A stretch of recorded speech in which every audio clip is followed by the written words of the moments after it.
Hola, ¿cómo están? Yo soy Caro y les doy la bienvenida al Festival Digital Nosotras en el Arte. Hoy nos acompaña Aranza, quien se especializa en teatro, pero antes de empezar me gustaría darle la bienvenida y saber si quieres presentarte. Ah, claro, sí, por supuesto que pensé en esto. Ah, pues mi nombre es Aranza Merlín y me dedico a las artes escénicas. El teatro ha sido como la principal en mi vida, pero en realidad todo lo que sucede en un escenario me gusta. Y como la vida es un escenario, pues todo me gusta. Eh, Estudié teatro, dirección escénica y teatro, y ahorita estoy actualmente cursando la licenciatura en producción de espectáculos en la Universidad Claustro de Sor Juana. Simultáneamente estudié también idiomas, así que todo se conecta en esta vida. Y pues eso, tengo 25 añitos, tengo carita de bebé, así que me pongo un gran labial rojo para dejar de lucir tan bebé. Y eso, ¿sí? Oh, qué interesante. Bueno, vamos a empezar entonces. Nos habías contado en tu Eso. semblanza Ajá. ¿Quién me mandó que esto? vienes Perdón. de una familia de artistas. ¿Cómo, Sí, perdón? Ah, es que escucho mi eco. A ver, otra vez. Sé que vienes de una familia de artistas. ¿Cómo fue crecer y tener esto desde pequeña? pues sucede que es muy bello, románticamente es muy bello, pero simultáneamente es muy privilegiado. Es un asunto de muchísimo privilegio. Mi tatarabuela era Magda Mabarak, que era escritora y pues fue enviada a muchísimos países por parte de la embajada, fue muchísimos intercambios culturales, muchísimas cosas, y por lo mismo ella a sus hijos los inculcó en ese estilo de vida, ¿no? Entonces a María se hizo escritora y a Carlos Jiménez Mabarak, que pues desafortunadamente como no hay muchísima educación cultural en nuestro país sobre nuestra propia cultura, pues no es tan conocido como debiera, pero es escritor, ya falleció, fue escritor y compositor de muchísima música. Él hizo la fanfarria olímpica de los Juegos Olímpicos y la Güera Rodríguez. Y si has visto la película de Veneno para las Hadas, él hizo la música también. ¿En Entonces, serio? sí, real, Es mi película favorita. ¿verdad? Es de las mejores películas. Sí. Sí. Sí, entonces pues fue un gran músico y por lo tanto vivieron involucrados en la cultura muchísimo, ¿no? La cultura es parte de su vida y bueno, era parte, los hablo mucho en presente, pero tiene mucho que murieron todos. La cultura era parte de su vida y de esta misma forma la cultura ha sido parte de la vida pues de todos nosotros en esta familia, que pues es así apodada los Mabarak, pero en realidad pues los Mabarak se perdieron porque todas eran mujeres y tuvieron mujeres y Carlos no tuvo hijos, así que se fue adoptando el siguiente apellido en este sistema patriarcal que tenemos, pero pues bueno, es algo que ha sido de toda la vida, ¿no? Entonces a mí desde muy chiquita me llevaban pues a la ópera, me llevaban a conciertos, la música de concierto es como, tengo que ir por lo menos una vez al año porque si no entro en ¿Qué está crisis. pasando? Eh, oh, Carolina se ha trabado. No, ¿qué está pasando?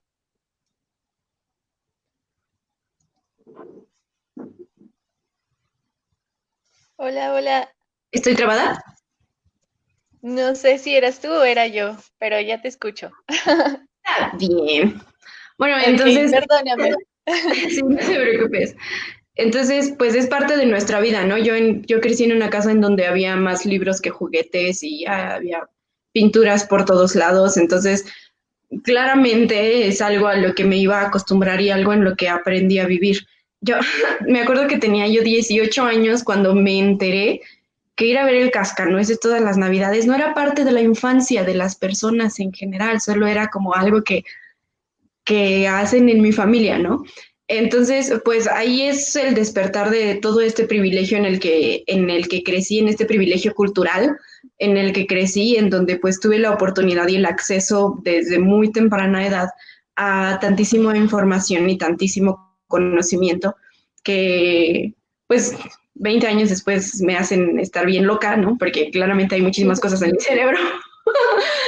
Pero sí, ¿no? Aprendí a leer a los 3, casi 4 años, casi que yo sola, y para la edad en la que todos mis compañeros a los 6 años estaban leyendo los libros de gatitos y conejitos, yo ya los había leído todos, ¿no? Y entonces, pues agarraba solo los libros que estaban enfrente de mí y leí de biología y leí de así de literatura clásica y leí de leyes y leí todo lo que encontraba. Entonces, claramente fue muy, digamos, muy rápido mi desarrollo en el momento en el que dije, sabes que esto es lo que quiero hacer, porque esta es mi vida y esto es lo que conozco. Y estoy segura de que si hubiera nacido en una casa de contadores me hubiera hecho contadora, porque soy una mujer de costumbres. Entonces, pues sí, eso es justamente la vida y esto es justamente lo que conozco. Está súper interesante. Ahora entiendo muchas partes de lo que nos habías mandado. Eres muy Sí, multidisciplinaria.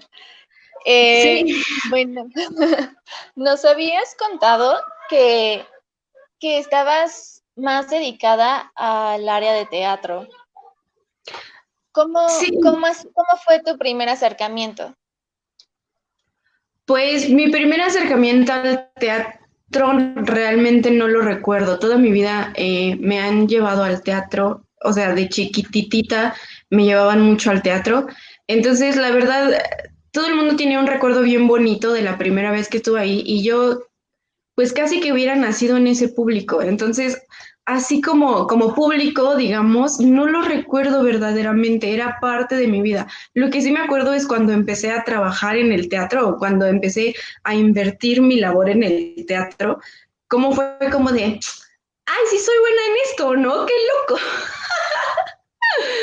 Porque yo, pues, o sea, yo juraba que quería estudiar cine, porque ir al cine me encanta, me fascina, y yo no quería ser actriz. Y mi mamá muy chiquita me dijo así como de, oye, ¿sabes una cosa? Existe la posibilidad de trabajar en el cine sin ser actriz. Y ahí, pues, soy mandoncita de naturaleza, tengo esto, soy muy mandoncita y muy intensita y muy dramática como de toda la vida. Entonces fue así de, bueno, por qué no te dedicas a la dirección? Y ya en la dirección yo juraba que quería estudiar cine y cuando me acerqué al cine fue como de no, qué flojera, nada de esto me gusta, ¿no? O sea, esto es así como, a mí estudiar cine me parecía como ir al dentista, o sea, era cosas que tenías, había muy poco que querías hacer. Para mí fue como acercarme, fue como de, oh cielos, esto es muy poco libre.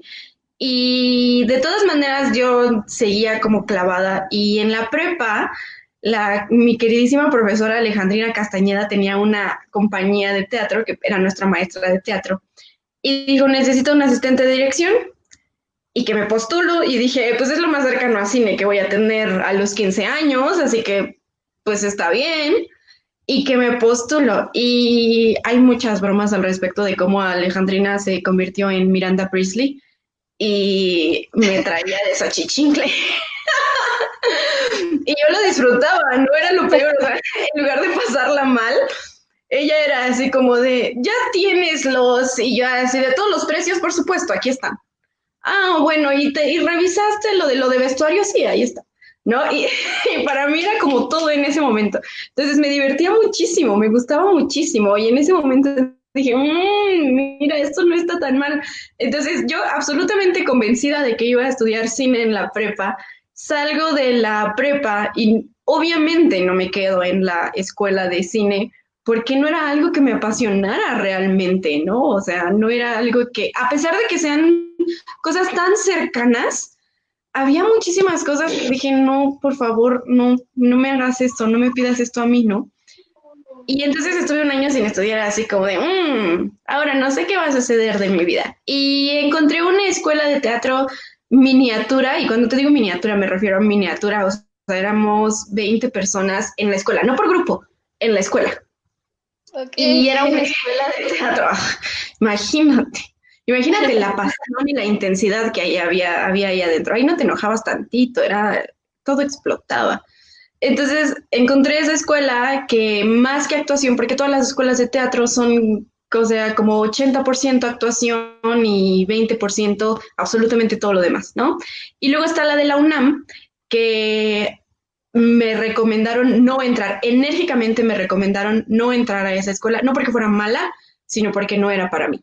¿No? Personas que me conocen muy bien, que me quieren mucho, mi queridísimo Nacho Casas, que, ay, me siento bien snob acá en el name dropping, pero no son, bueno, Nacho sí, pero este,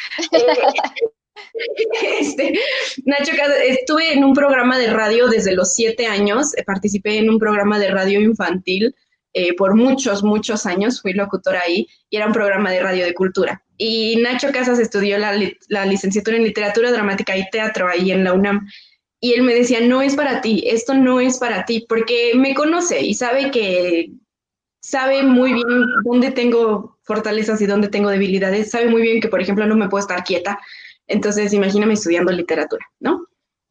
Y pues no iba a ser como tan fácil para mí.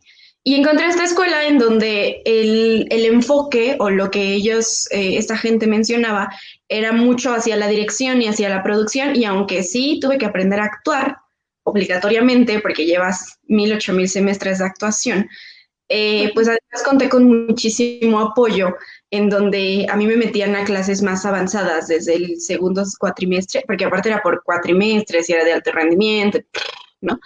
Entonces, a mí desde el primer, segundo cuatrimestre me metían a clases más avanzadas porque sabían que lo mío no era precisamente, no sé, aprender a cantar, digamos, ¿no? Aprendí a hacer eh, muchísimas cosas de negocios y de gestión y de ese tipo de cosas las aprendí en esa escuela y entonces me apoyaron muchísimo en ese lado. Y cuando salí de esa escuela y dije, bueno, realmente, ¿qué está pasando? Una amiga me dice, existe producción de espectáculos en el claustro y me meto ahí. Entonces, el teatro se convirtió en la fuente y el motivo y una forma de vivir mi vida, pero nunca fue realmente el objetivo. Y eso es algo muy chistoso porque el maldito teatro te agarra y no te suelta. Y pues eso.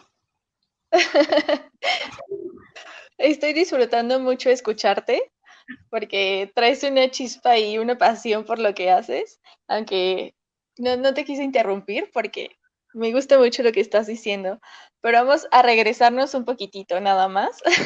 Justo te iba a preguntar, ¿cómo, qué diferencias encuentras entre actuar en teatro y actuar en cine? Puf, fíjate que cuando actúo en teatro me siento muchísimo, te digo, la actuación no es precisamente lo mío, pero actuar en teatro es terriblemente revelador y por lo tanto es muy liberador. Eso de revelador no siempre es bueno para todo el mundo, ¿no? O sea, las primeras veces que actúas teatro y se te revelan cosas de ti misma, es como de, ¡ay! ¡Ay! Yo no sabía eso, ¿no? ¡Qué fuerte! No. Pero es muy liberador. Actuar en teatro es una cosa extraordinariamente liberadora. Y además que cada función sea diferente a la anterior, es algo que no deja de ser impresionante, a pesar de que sea el mismo texto y los mismos trazos y el mismo todo y tengas que poner la misma emoción cada función que das. Aún así, siempre hay algo de libertad, siempre existe un dejo de libertad en el momento en el que rompemos el personaje que estamos performando en la vida diaria, porque nosotras como personas estamos performando constantemente un personaje con estas características y con estas cosas y con estos gustos y todo, y en el momento en el que te dicen, eres esto, eres invisible, porque el personaje, bueno, yo personalmente no creo que los personajes sean de esta cosa así como de que te poseen el cuerpo y no, o sea, el personaje de papel, ¿no? O sea, alguien lo escribió y lo imprimió. Ya tú utilizas tu cuerpo para expresar esa tinta, ¿no? Pero es algo muy romper completamente el, lo que eres para convertirte en alguien más, te da la posibilidad de ser todo el universo en 2 horas. En 2 horas eres todo lo que habita sobre la Tierra. ¡Ay, qué romántica! Pero me Vamos refiero, a enmarcar esa frase. me refiero a que en el momento en el que estás parado sobre un escenario y eres alguien más, el público no sabe quién eres, porque a pesar de que sea un personaje conocido, así sea lo más choteado del planeta, así sea Julieta la de Romeo, la forma en la que tú estás haciendo a Julieta es la única forma en la que esta Julieta va a ser hecha en toda la existencia de la humanidad. ¿No te parece durísimo? ¿No te parece durísimo que miles de millones de años y esas emociones que tú estás sintiendo en ese momento y que tú estás expresando jamás van a regresar?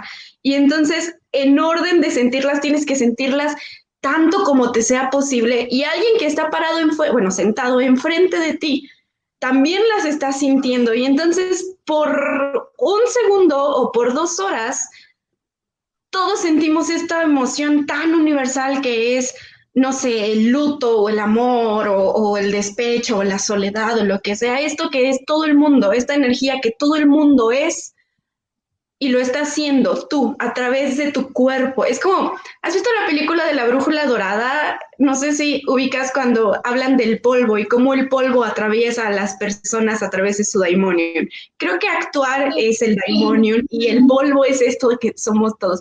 Pero ya estoy echando mucho choro muy romántico, perdón. No, está increíble. Nos das material para hacerte imágenes. Que esto, bueno, a mí me sugiere que es como la magia cuando estás en el escenario, pero tienes, ¿qué sentimiento te da el antes y el después? Pues cuando hago una obra con respecto a actuar, el antes nunca tengo ni idea de qué pasó. La verdad es que a veces hasta se me olvida, así como si me dices algo antes de entrar a actuar, no me lo preguntes después porque no tengo ni idea de qué está sucediendo. Y estoy como en un trance, porque además tengo ansiedad, ¿no? Entonces los nervios son como lo mejor, actuar y tener ansiedad es como la peor idea del planeta. Pero en otras ocasiones, que es como más el rubro al que me dedico yo, cuando producimos o cuando dirigimos algo o cuando en aquellos tiempos que yo no sabía que se llamaba producir y nada más era como de, pues estamos organizando esto o estamos organizando lo otro, la sensación que hay en el antes y en el después de la escenificación es muy diferente y simultáneamente es muy interesante cómo casi que ni te la crees. O sea, cuando ya terminó la escenificación, tienes que tomarte como unos minutos para decir así como de, ya terminó, ¿no? Y hay gente que incluso no se deja ir, ¿no? Hay gente que se queda con muchísima chispa. Por eso ves a todos los actores así como siempre todos llenos de lentejuelas y pintorrojeados en la casa de Toño a las 11:30 de la noche comiendo, porque te quedas con toda la energía, ¿no? Y así. Y yo, por ejemplo, que tengo una voz muy alta, bajar la voz después de la escenificación es muy difícil para mí, ¿no? Es así, siempre es así como de, traigan esto, ¿quién hizo esto? ¿No?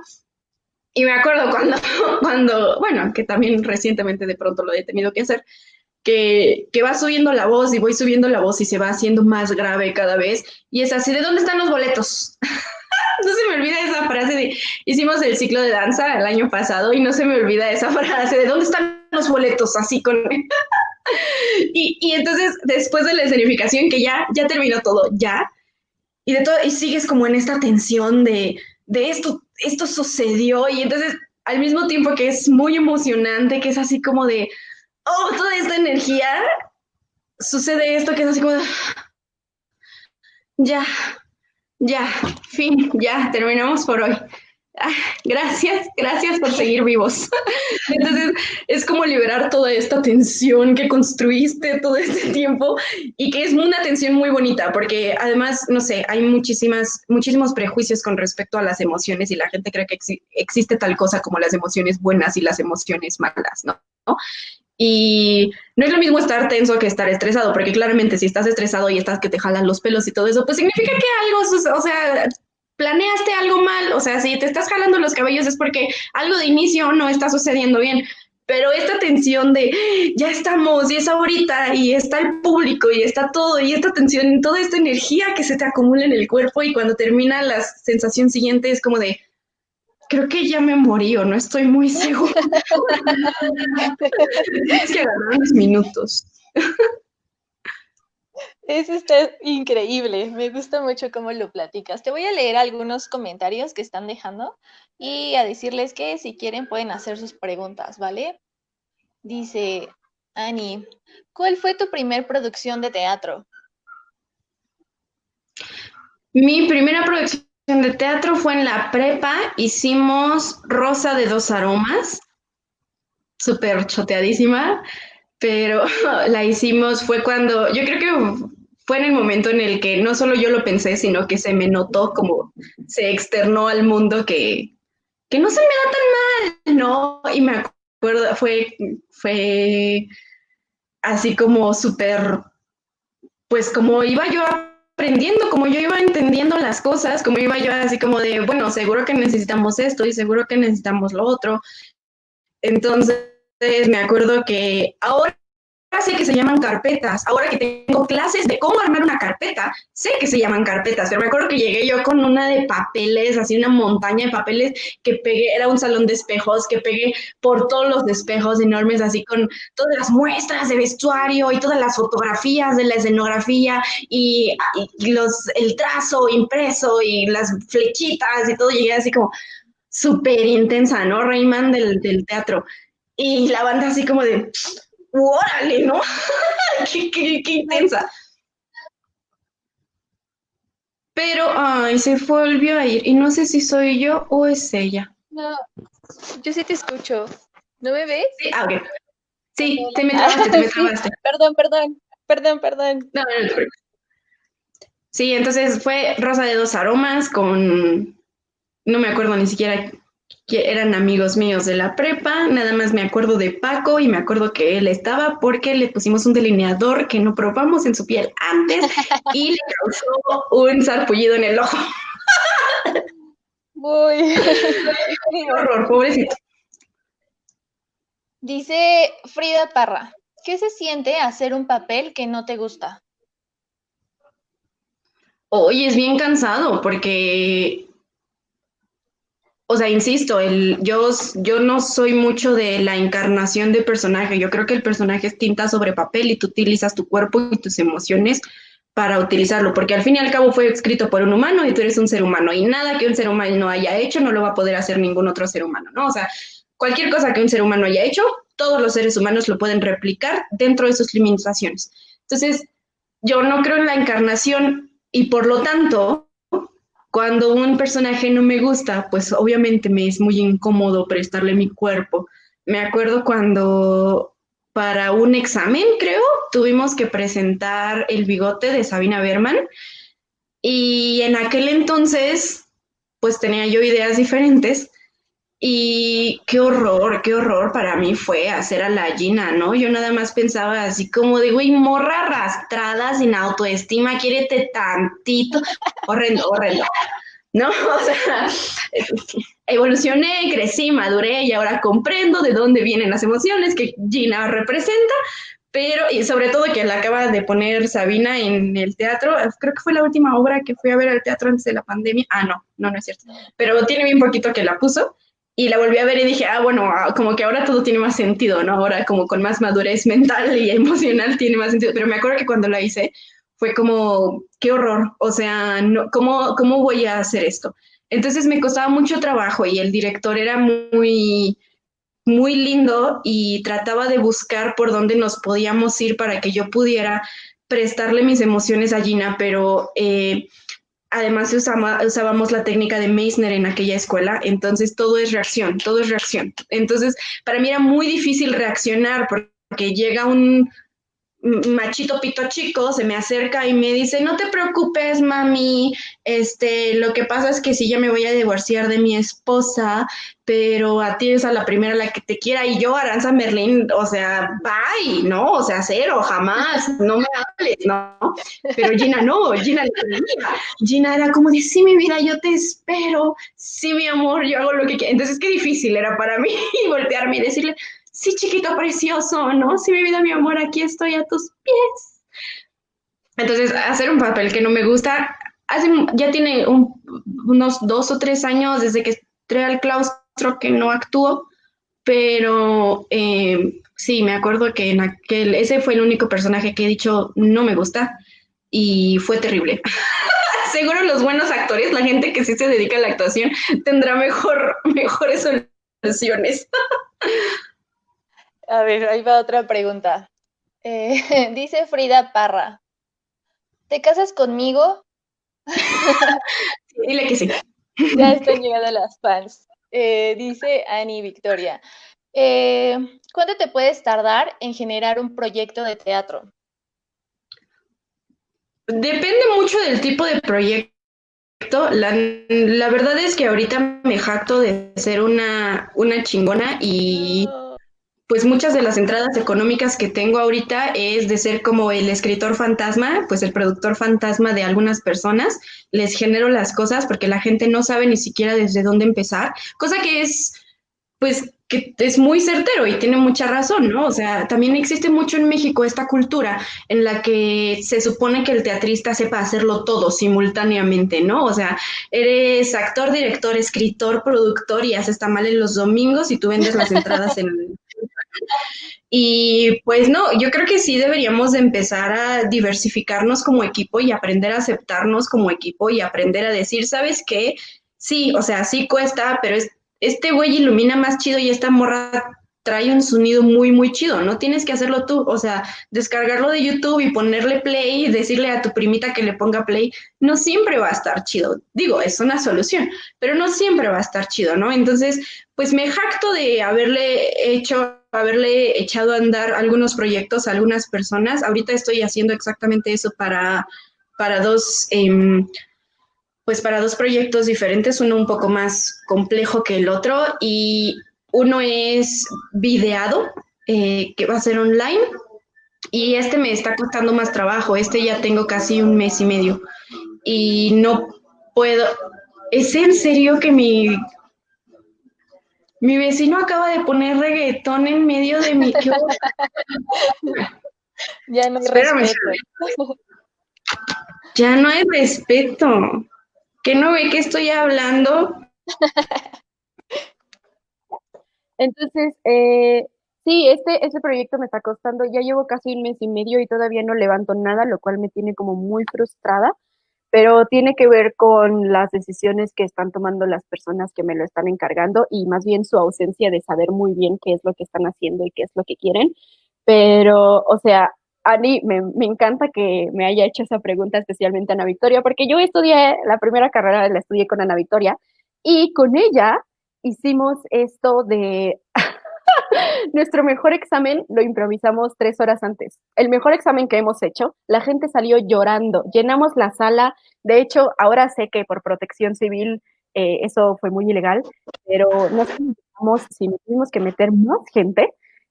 Llegó una cantidad extraordinaria de gente, los sentamos a todos en la sala y, y así 3 horas antes improvisamos. Era una obra sobre una niña en la guerra de Siria y la acompañamos con comida árabe. Cada platillo representaba una emoción, entonces su menú solo decía un plato y una emoción.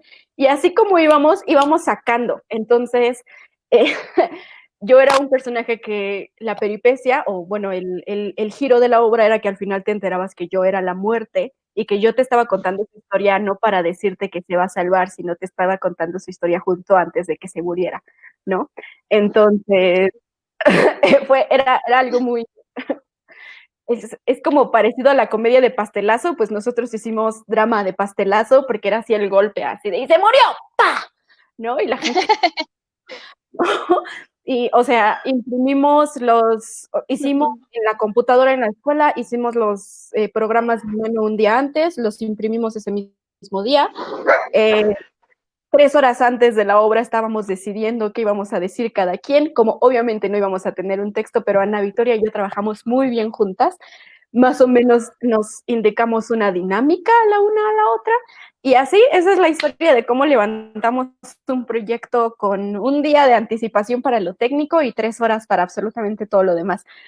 También he hecho cosas en una semana. Una vez hice una exposición que me gustó mucho en donde un personaje terminaba comiéndose el corazón de otro personaje y ese lo hicimos en 15 días. Entonces sí, depende muchísimo de cada proyecto, cuánto se tarde en generarse. Esa historia no nos la había contado, Ani. Dice Frida Parra, para producir una obra de teatro debes tener conocimiento de música y de qué otras artes. Creo que para producir como para dirigir tienes que tener conocimiento de absolutamente todo lo que vayas a poner en escena, pero no un conocimiento experto. Es decir, yo no tengo absolutamente, como productora, no tengo absolutamente ninguna obligación de tener 4 años de carrera en música, porque para eso hay gente que estudia música. De hecho, nosotros, los productores, somos como Marie Kondo de las escénicas. Tú agarras un montón de cosas, las pones todas juntas, las doblas en un lugar y las metes. Entonces, pues habrá un montón de cosas que ciertamente no sean tu expertise o tu área en la que te desarrollaste específicamente, pero sí tienes que saber qué está sucediendo. Porque también con que, o sea, por un lado, como por tu mero honor, ¿con qué cara llegas y le pides a alguien así como, escríbeme un área, querido? ¿No? O sea, güey, ahorita, ¿no? Y por otro lado, porque pues el trabajo del productor es estar en todo, ¿no? Somos panópticos, o por lo menos eso es lo que he aprendido y lo que, pues, he tenido la fortuna de tener excelentes profesores y un montón de profesores han estado insistiendo constantemente, ¿no? En toda la carrera que tú tienes que estar en todo. Y estar en todo literalmente significa estar en todo. O sea, de pronto hay cosas que ni siquiera te imaginas que van a suceder y suceden. Entonces, una persona que está produciendo una escénica tiene que saber muy bien de todo lo que está metiendo en el escenario. Entonces, si de pronto dices, voy a producir una obra de teatro que se trata de, no sé, los bichitos del Amazonas, pues a darle a mix, ¿no? O sea, a investigar los bichitos del Amazonas porque necesitas de verdad que saber todo y necesitas pararte y poder ver todo el panorama, no sobre lo que está pasando, sino de lo que va a pasar consecuentemente. Entonces, creo que sí hay una necesidad de investigación constante y ferviente en la producción de espectáculos y que pues es la parte que yo veo o que he observado que los buenos productores, les buenos productores que hay aquí en este país y que hay en varios otros países, tienen que hay una investigación constante y un conocimiento constante y aquí pues no se vale ser tonto o ser flojo porque pues así se nota mucho en tu escénica, se nota mucho en lo que estás haciendo, entonces no necesitas ser experto, pero sí, necesitas saber todo lo que tienes. Gracias. Creo que esto da como para mucha reflexión. Bueno, yo estoy pensando como en cada cosa que dices y me llegan muchas ideas a la cabeza. Yo quisiera saber si tú has encontrado algún problema en ser productora por ser mujer, porque en mi experiencia, las mujeres siempre somos actrices, ¿no? Y como que esta parte de la producción es lo más difícil. Entonces, casi siempre es como de, no, o sea, tú ponte bonita y vete a actuar. ¿Cómo ha sido esta experiencia para ti? No, pues sí, o sea, es que es muy diferente porque adentro de la escuela, además tengo el privilegio maravilloso de estar en una escuela turbo feminista, o sea, ex- extra feminista, ¿no? Entonces todo dentro de donde estoy, vives en una burbuja muy, muy agradable y muy nice y muy cool porque nadie te cuestiona, ¿no? Pero, por ejemplo, hace rato que hablábamos de cuánto se tardan cuánto te tardas en levantar un proyecto. Los proyectos ya formales usualmente pues son varios meses, ¿no? Vaya, cuando estás desde el principio hasta el final, no como yo que de pronto nada más se los levanto y ya se los echo a andar y se los dejo ir, se los organizo y ya que ellos le empiecen a ejecutar como quieran. Pues los proyectos usualmente son varios meses. Hay gente que se tarda años, ¿no? De pronto hay laboratorios que se tardan así como nos tardamos 3 años en hacer esto. ¿No? Y yo así de, uy, y entonces cuando ya estás como en proyectos muchísimo más amplios, me pasó, por ejemplo, una vez que, pues, cómo iba a ser la productora mujer, cómo iba a ser esta morrita chiquita de carita redondita, carita de bebé, de ¿cuántos? No me acuerdo ni cuántos años tenía. Toda bebecita, cómo iba a venir a darnos indicaciones a todos nosotros, hombres machos rudos, lomo pateado y esas cosas, ¿no? Entonces, me acuerdo, por ejemplo, que una vez hasta me peleé con un amigo porque yo acá en feminista y defensora de los derechos humanos y me di cuenta que si no me pintaba la cara antes de ir a trabajar, no me hacían caso. Entonces, de pronto, los machismos que vivimos en la cultura no son tan parecidos a los machismos de la vida diaria. Es decir, en la vida diaria de pronto tenemos machismos que parten de sobajar y de apartar a la mujer.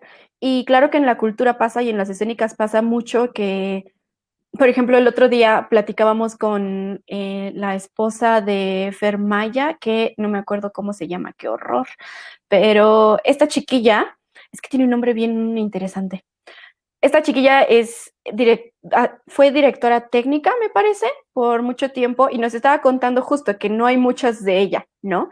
Y sí observamos mucho cómo incluso nuestras materias, las técnicas, las dan los vatos y todas las demás bien románticas las dan las morras, ¿no? Entonces es como muy interesante cómo se hace una división premeditada, es decir, tenemos tan introyectada la forma de vivir nuestra misoginia intrínseca que las personas ni siquiera se prestan a la oportunidad, o sea, no se abren a la oportunidad de entrar en estas otras áreas, ¿no? Y ya de un tiempo para acá, porque pues bendito Jesucristo superestrella, tenemos esta bendición de que los feminismos están revolucionando, ya de un tiempo para acá las chicas están teniendo más voces, ¿no? Pero esto no significa que no hayan querido antes, significa que apenas se les está dando el espacio para ser iluminadora y para ser, no sé, técnica de montaje y para ser escenógrafa, ¿no? Son cosas como muy interesantes que no estoy diciendo que no hayan antes. Es muy importante diferenciar entre el estado de un sistema y los componentes del sistema. Porque claro que en los componentes del sistema van a haber mujeres, por supuesto, siempre, porque no existe la materia sin mujeres. O sea, es imposible de concebir cualquier cosa sin mujeres, nada más por el simple hecho de que somos parte de la población.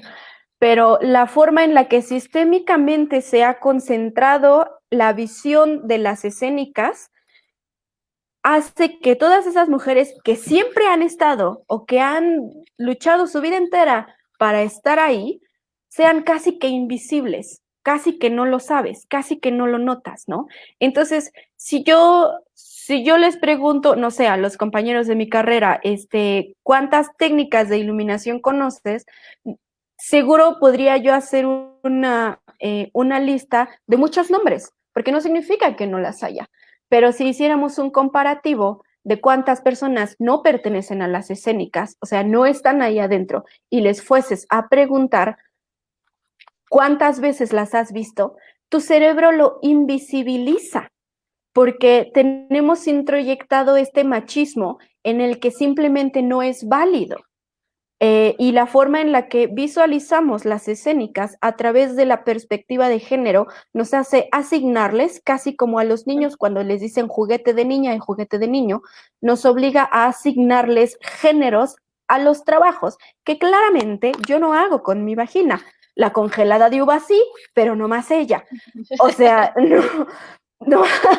no hay un trabajo para el que necesites.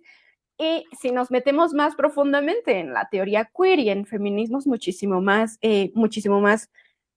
avanzados académicamente sabremos que el género como espacio inexistente, pues realmente ni siquiera podría ser afectada, incluso por los genitales. Entonces no hay una necesidad, no hay una razón, no hay un razonamiento, pero la forma en la que la concebimos, en la que tenemos esta idea construida, preconcebida, es parecida a la razón por la que dicen así como de un hombre bailarín, un hombre que quiere estudiar ballet. Ah, pero eso sí, cuando ya es exitoso, uff, ese vato es lo más. Pero toda su carrera, el vato sufrió los mismos machismos, ¿no? Que vienen con este asunto de ser macho, lomo plateado y todo el pedo, ¿no?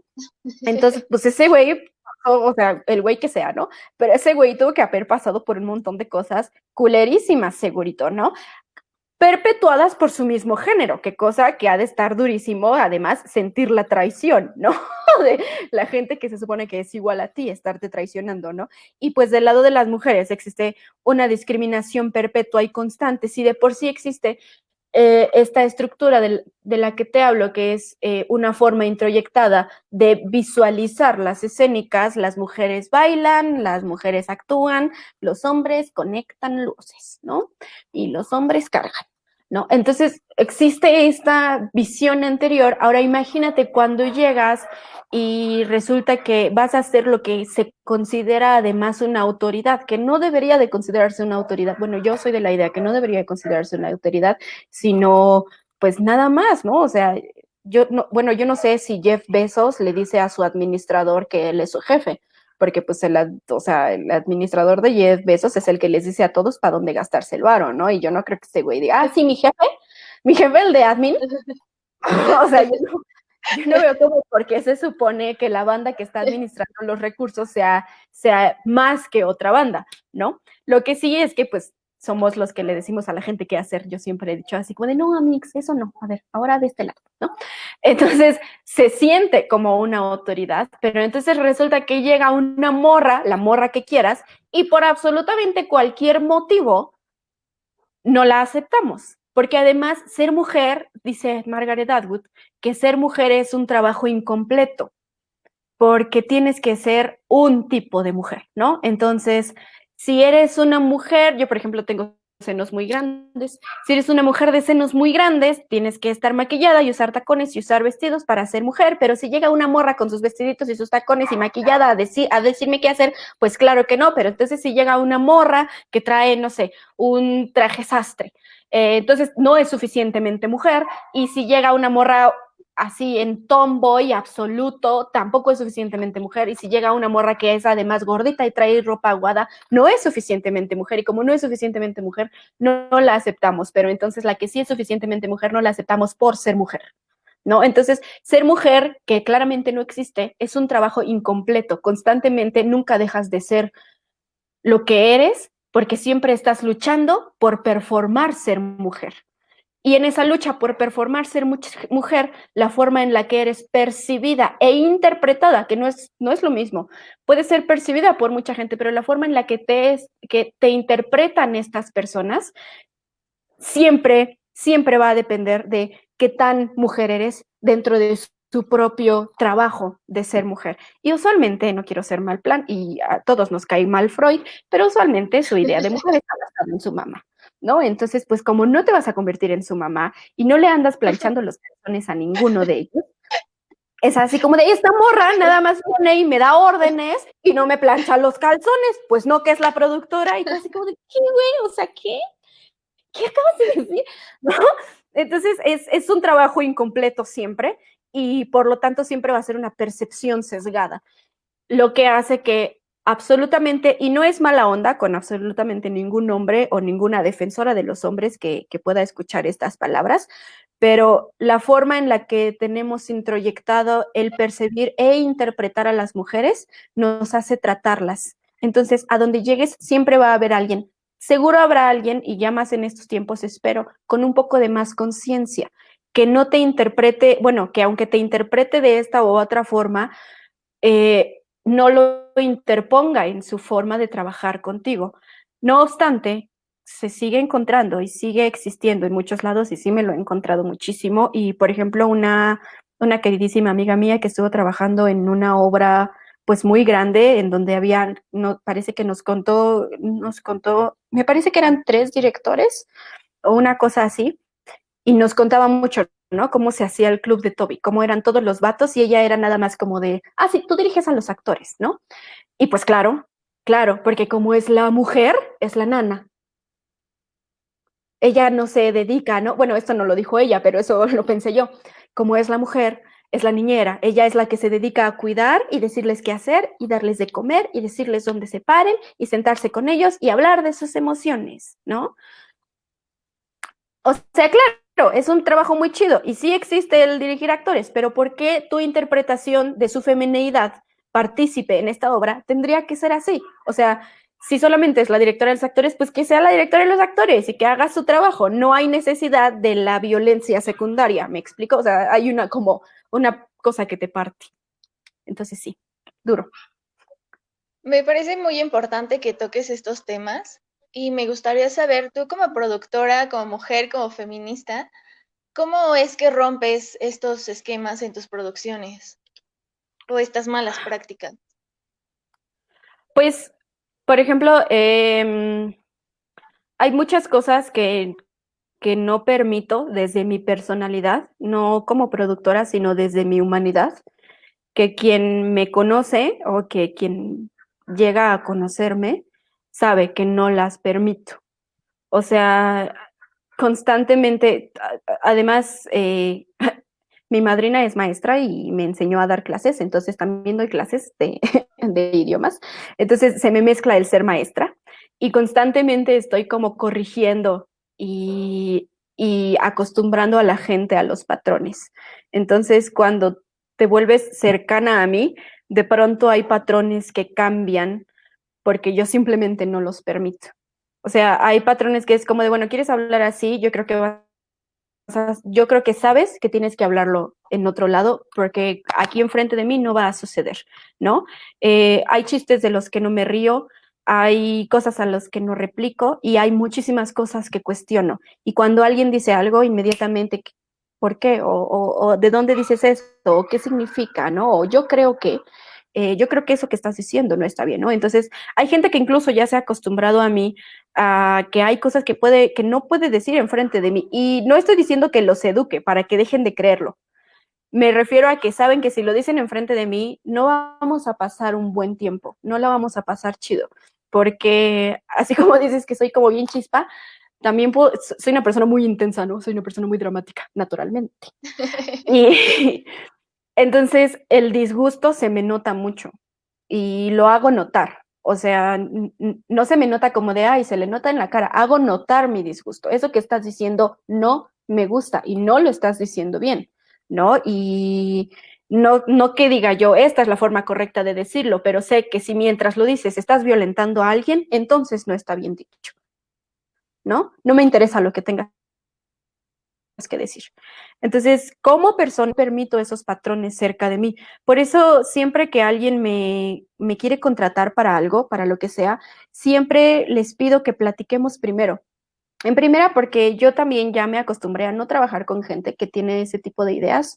O sea, no logro nada, trabajo hay mucho, lugares hay muchos, historias hay muchas, y no voy a lograr nada, pero también para que se den una idea del tipo de persona que soy, porque sí llego a ser muy intensa y muy dura en las formas en las que hablo, sobre todo por este lenguaje estructurado tan interesante que tengo cuando hablo muy seriamente. Cuando hablo muy seriamente, de pronto mis oraciones se estructuran de una forma bien particular, es bien chistoso. Y, y no lo permito en mi vida. Por lo tanto, para el momento en el que ya empiezo a trabajar, para el momento en el que empiezo a dirigir, en el momento en el que empiezo a actuar, en el momento en el que empiezo a producir, las personas ya saben que soy rezongona. Y hay quien lo toma para bien y hay quien lo toma para mal, ¿no? O sea, he tenido incluso profesores que terminan odiándome, diciendo cosas como de, ah, esta morra cree que lo sabe todo, esta morra nada le parece, esta morra. Y por otro lado tengo profesoras que en lugar de eso dicen, o sea, en lugar de sentirse, no sé, aludidas o algo, me dan coba, ¿no? Es así como de, ah, sí, ¿por qué? O sea, porque si me vas a decir algo, significa que tú también tienes algo en que apoyarte, tú también tienes hechos y razonamientos en que apoyarte y no es nada más porque no te gusta, ¿no? Entonces es como de, sí, mira, yo tengo esto y esto y esto y esto y esto y entonces se puede entablar un diálogo chido. Y cuando llegas a trabajar con gente con la que se puede entablar un diálogo chido, pues entonces ya no hay necesidad de estar diciendo simplemente, oye, no seas misógino, ¿no? Sino ya poder entablar así como de si te das cuenta de que esto que estás haciendo es bastante violento. O sea, por favor, no lo hagas, ¿no? Y por favor, no me lo hagas a mí, ¿no? Que además soy la persona que estoy dando la cara de pronto, ¿no? Entonces, ¿por qué? ¿Qué ganas tú con violentarme? O sea, no lo hagas, por favor, no lo hagas. Y pues así es a través de la conversación. Realmente hay muchísimas cosas que no podemos controlar y siempre va a haber alguien que ande por ahí hablando de ti, o por lo menos a mí me pasa muchísimo, siempre hay alguien que anda por ahí odiándome. Soy muy fácil de odiar, tengo una voz alta, muy aguda, muchas ideas en la cabeza y no me callo, entonces es muy fácil odiarme. Entonces, pues sí, son cosas que todavía no hay una técnica, que ojalá alguien un día tenga una técnica, pero que pues por ahora no. Se me hace como muy poderoso que menciones esto porque muchas veces es como de, es que me van a ver feo, me van a odiar o no van a confiar en mí o no me van a dar trabajo, no sé, mil cosas, ¿no?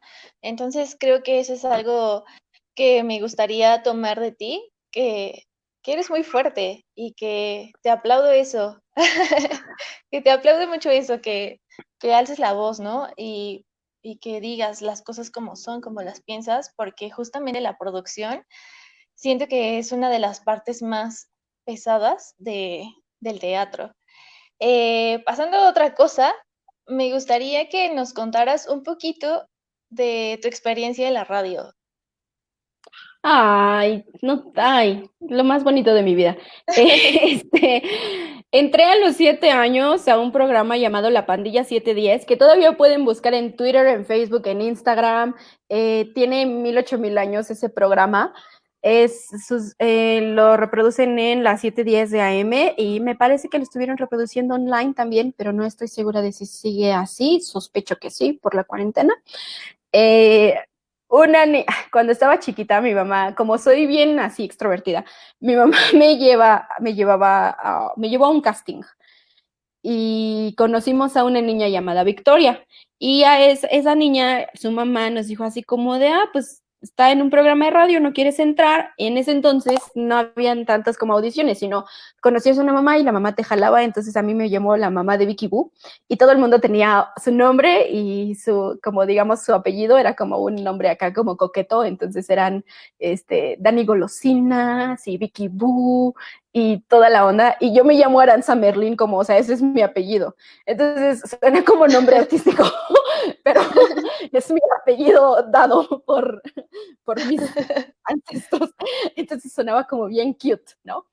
Y, y pues estuve ahí muchísimos años. Se suponía que cuando eras adolescente te graduaban y pues había una despedida y todos lloraban y no sé qué, pero a mí nadie me graduó nunca. No sé por qué. Yo tenía 19 años y seguía siendo el elefante de 19 años con un montón de morritos. Claramente todos crecimos, ¿no? Entonces, pues no era como que yo tuviera 19 y todos los demás tuvieran 7, sino teníamos 19, 15, 14, había uno de 11, o sea, había una variedad muy amplia. Y pues no sé, nunca me graduaron, nunca, siempre he querido preguntarles como de, oigan, ¿y por qué como que tipo que nunca me fui? Me fui cuando se empezó a hacer en línea en vivo el programa con público, porque antes cuando yo llegué se hacía en vivo y después empezó a grabar. Cuando regresó a hacer en vivo, pues ya se notaba mucho que pues yo estaba en la universidad y todos los demás no, ¿no? Entonces, con mi vocecita toda aguda y digo, ay, hola, ¿cómo están? ¿No? Aparte, ahí en la pandilla se te hace hay una cadencia, la cadencia de la pandilla, que es una forma, porque es un programa cultural y lees las noticias, entonces es así como de, ¿cómo era? Como, este sábado en Noti Pandilla, y entonces todo es así como muy feliz y muy con una especie de cadencia, y todo es muy padre. Entonces, pues, ahí me quedé. Y es maravilloso, conocí a un montón de personas maravillosas, tuve el privilegio y el honor de estar presente con un montón de personas que pues en este momento siguen siendo íconos de la cultura mexicana. Entrevisté a algunos, me llevé muy bien con otros varios, teníamos acceso a muchísimas cosas por ser un programa de niños, entonces pues ahí estábamos en el, no sé, en el Festival de Cine para Niños de la Matatena, y de pronto me acuerdo que alguien alguna vez se fue al Cervantino, a mí no me tocó esa porque todavía estaba chiquita. Había muchísimas cosas, y el que conducía el programa, el que conduce el programa, Nacho Casas, pues, o sea, todos los de ese programa prácticamente me criaron, o sea, es mi otra familia, y Nacho Casas es como mi padrino porque, pues, o sea, me conoce de toda la vida, a veces me da mucha risa que somos muy parecidos incluso, y pues nada, mucha cultura general de la que tengo es gracias a ellos, ¿no? Era como, de pronto vamos a discutir un libro, de pronto vamos a entrevistar a esta autora, entrevistábamos, no sé, me acuerdo que cuando conocimos a las personas que dirigen el Instituto Nacional de las Lenguas Indígenas, cuando conocimos a la directora de Algarabía, siempre era mucha cultura para niños, entonces, bueno, mucha cultura enfocada a los niños, entonces, pues un montón de cosas muy padres, todo muy bonito ahí, es muy bonito en radio. Qué bonito. Ya casi vamos a cerrar, pero tengo que hacer dos preguntas obligatorias. Sí, claro, dime. Yo creo que tú más que nadie podrías decirnos o apoyar a esta idea de cómo introducir a las infancias a las artes o al teatro específicamente. Creo que, o sea, introducir a las infancias a la cultura es una de las tareas más fáciles que pueden existir en la vida, porque el humano es inherentemente artístico, a diferencia de lo que el capitalismo nos ha hecho creer, que lo importante es estudiar administración, contaduría y leyes. En realidad todas esas son cosas inventadas. Las únicas cosas, muy pocas de las cosas naturales que tiene el mundo, bueno, claramente las naturales como la biología, obviamente, pero con respecto al ser humano específicamente, pues es el arte, la cultura, ¿no? Entonces, dentro de estos bemoles, los niños son inherentemente artísticos, y la forma en la que los llevamos a la cultura es más bien proporcionándoles los espacios para que lo sean, porque ellos ya hacen arte. Un niño hace arte todo el día, todos los días. Un niño siempre está inventando historias. A esos ahora les llamamos dramaturgos y escritores. Un niño siempre está dibujando. Ahora les llamamos pintores y arquitectos. Un niño siempre está jugando. A esos les llamamos actores, ¿no? Lo que después creces para llamarte algo, un niño que siempre ve las pinturas y siempre está viendo, y pues cuando tiene acceso a la tele o cuando tiene acceso a la televisión, un niño que te cuenta chistes es un muy buen autor en potencia, ¿no? Y un niño que le gusta mucho ver los cómics de alguien es un historiador del arte en potencia, porque tiene una capacidad y un sentido de la estética, ¿no? Entonces lo que necesitamos es proporcionar espacios, y pues con respecto a integrarlos en los feminismos, creo que la violencia no es inherente, entonces los niños no son inherentemente violentos, y los feminismos justo lo que pelean es el antídoto a la violencia, con respecto a las necesidades que se han inventado para los géneros, ¿no? Y pues simplemente para introducirlos a la cultura y a los feminismos, más bien habría que no meterlos a otros lados, o sea, no quitárselos de la cabeza. Ellos ya lo traen. Muchas gracias, sí, concuerdo muchísimo contigo. Y bueno, ya la última pregunta. ¿Qué esperas o qué podríamos esperar ver de ti en un futuro?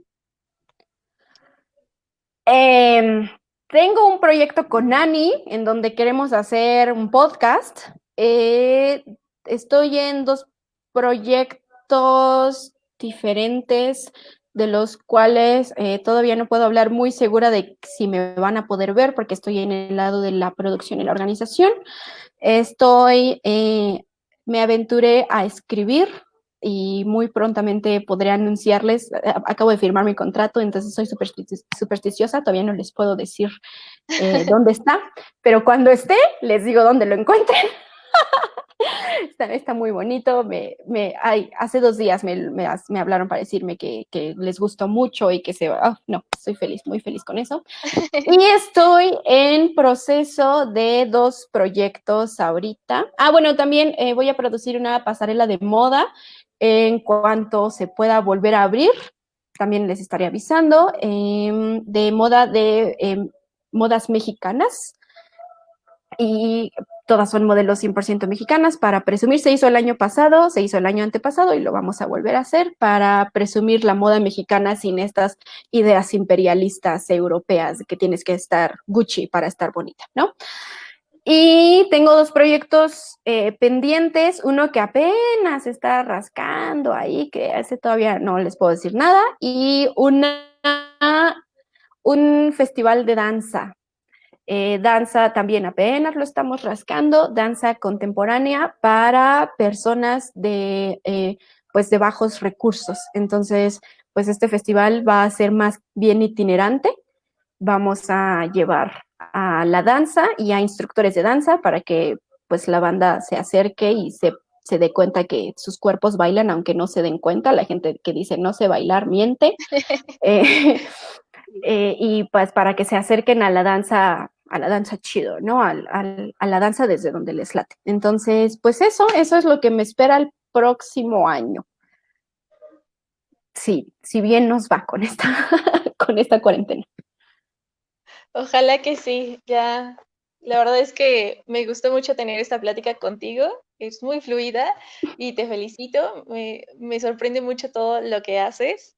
Y pues no sé si quieras decirnos algo más para despedirnos. Pues muchas gracias. Gracias a Frida. Frida, la que comentó como 4 veces, mi mejor amiga. Ay, te amo, Frida. No, pues gracias por acompañarme, gracias por tenerme en este espacio a las chicas de mujeres.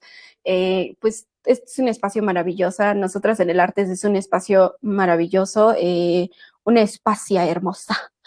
Y creo que deberíamos de continuar con esto. Creo que es muy importante conocernos, darnos a conocer y conocernos entre nosotras para eliminar esta idea de que somos competencia, porque también sucede mucho y muchísimo en la cultura y mucho más en las escénicas, en donde la verdad es que todas las personas, y quien te diga que no es no es cierto, te está mintiendo. Todas las personas de las escénicas nos encanta la atención y nos encanta el aplauso, a todas, hasta el de la tramoya.